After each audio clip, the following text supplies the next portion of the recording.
அஸ்ஸலாமு அலைக்கும் வரஹ்மத்துல்லாஹி பரகாத்துஹு. இந்த காணொளியில் முஹம்மது நபி ஸல்லல்லாஹு அலைஹி வஸல்லம் அவர்கள் பிறந்த அன்று இரவு ஒரு நொடிப்பொழுதில் நிகழ்ந்த புதுமைகளை நாம் இந்த காணொளியில் காண இருக்கின்றோம்.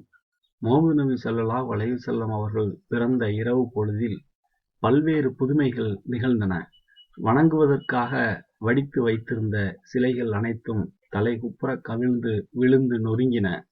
சாத்தான் வஞ்சனையாக உருவாக்கி வைத்திருந்த சிம்மாசனம் இடிந்து விழுந்தது. அவனது சக்திகள் அனைத்தும் அழிந்தன, ஒழிந்தன. இவையெல்லாம் வானுக்கு ஏறிச் செல்ல முடியாதபடி நட்சத்திர கூட்டங்கள் எரிந்து நிலத்தில் விழுந்தன.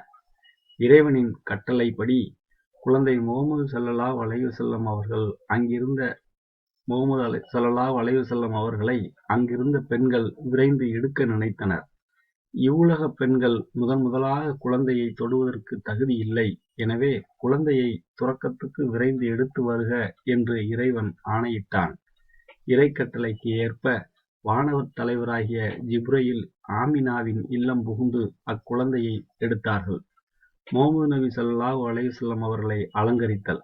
வானவர்களின் தலைவர் ஜிப்ரீல் முஹம்மதுவை ஏந்திக் கொண்டு வானோர் புடைசூழ சுவர்க்கத்துக்கு கொண்டு சென்றார். சுவர்க்கச் சோலைகளின் நதிதோறும் குழந்தையை நீராட்டினார்.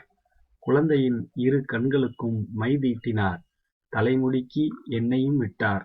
பின்பு குழந்தைக்கு அமுது ஊட்டி நறுமணம் பூசி 8 திசையும் சுற்றி வந்து சில சொற்களை கூறினார்கள்.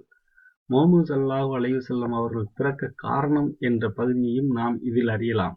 ஆதி இறைவன் இவ்வுலகுக்கு அனுப்பிய தீர்க்கதரிசியே முஹம்மது நபி ஸல்லல்லாஹு அலைஹி வஸல்லம் அவர்கள். வணக்கத்திற்கு உரியவன் இறைவன் ஒருவனே என்னும் திருவாக்கியத்தை மக்கள் அனைவருக்கும் எடுத்துரைப்பதற்காக இவர் வந்துள்ளார். இவரை உலக மக்கள் போற்றி பின்பற்ற வேண்டும். வானவர்களும் இவரது திருவாக்கியத்தை ஏற்றுக்கொண்டனர்.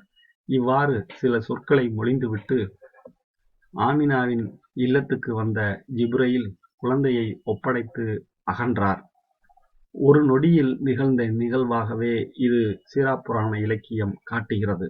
விண்ணுலகம், மண்ணுலகம், கடல், மலை, 7 தீவுகள் இப்படியாக 8 திசை முழுவதும் அழகிய முகம் படைத்த குழந்தை முஹம்மதுவை ஜிப்ரீல் கொண்டு போய் சுற்றி வந்து அவரது பெயரை விளங்கச் செய்ததும் பெரிய சிறகுகளை உடைய வானவர் கூட்டத்துடன் ஆமினாவின் மனம் குளிரும்படியாக அவரது இல்லத்தில் வைத்ததும் ஒரு நொடி பொழுதில் நிகழ்ந்தனவாகவே உள்ளன.